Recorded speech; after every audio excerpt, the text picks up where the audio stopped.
Hoje tem Mengão e será que tem possível reforço se afastando do Flamengo?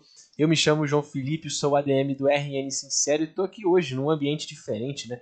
O local onde eu trabalho fora RN Sincero, para poder te falar, né? Não podia te deixar sem as informações de hoje, dessa quinta-feira do Flamengo, e um panorama da partida de logo mais contra o Bolívar pelas oitavas de final da Libertadores. O primeiro jogo das oitavas de final da Libertadores hoje no Maracanã, 9h30, um jogo importantíssimo, onde o Flamengo precisa acumular, né, um bom resultado e acumular um resultado com gols.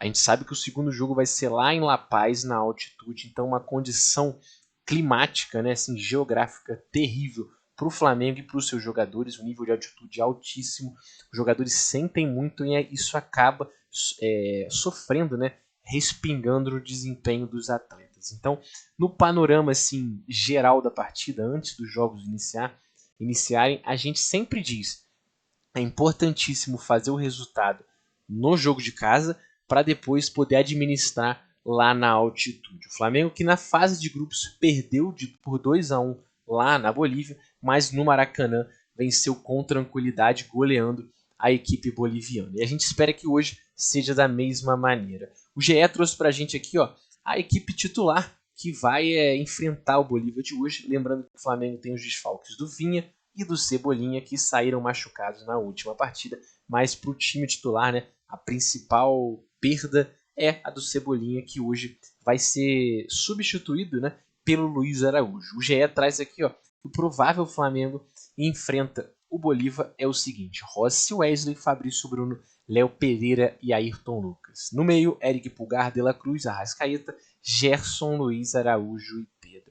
Uma característica que a gente pode falar, pessoal, é que pode ser a última partida do Wesley ou do Fabrício Bruno com a camisa do Flamengo. Lembrando que eles têm proposta para sair e a gente sabe como é que está nesses trâmites finais, propostas muito boas. Então essa pode ser a última partida, tanto do Wesley quanto do Fabrício Bruno. Acho que Luiz Araújo é uma entrada natural para a posição ali. Ele joga muito pelo lado direito, mas também faz muito bem o lado esquerdo. Contra o Palmeiras, entrou bem na partida de ida da Copa do Brasil, marcou um gol, deu assistência para o gol do Pedro.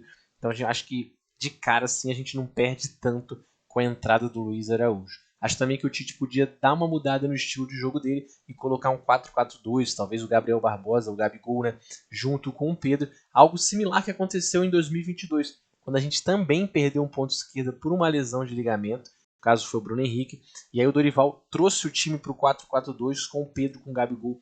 E o time performou bem e o resto é história, né? Outra notícia aqui, ó, que a gente tem nessa quinta-feira é que o Southampton não aceitou a proposta inicial, que era aquele acordo, né, entre o Flamengo e o clube inglês pelo meia Carlos Alcaraz.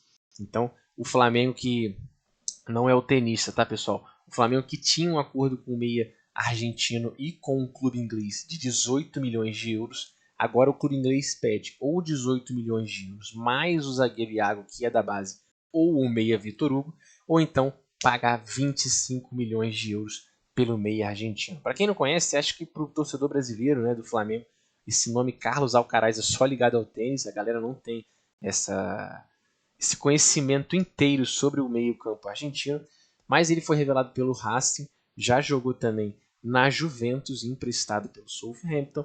Então agora o Flamengo tenta contratar o jogador, que é um jogador muito talentoso e promissor, mas que o clube inglês quer uma pedida muito alta pelo meio-campista. Eu confesso para vocês que não conheço muito ele, acho até um valor muito alto para um jogador que até então é ainda uma promessa, né? Lembrando que a gente teve a contratação do De La Cruz nessa temporada, que foi por 18 milhões de dólares.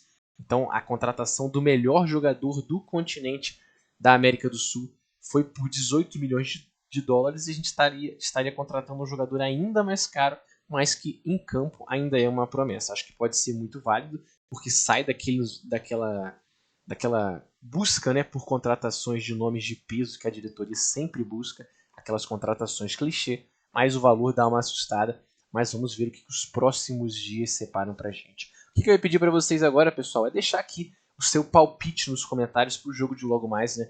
Flamengo e Bolívar pela Libertadores da América. E comenta aí se você está ansioso, se você acha que o Flamengo vai tomar gol de bola aérea mais uma vez. E não deixa de deixar o like não esquece, né, de deixar o like nesse vídeo, de comentar e também de clicar para se inscrever caso você não esteja inscrito. Eu sou o RN Sincero, estou aqui com vocês para comentar todas as notícias do Mengão. Saudações rubro-negras.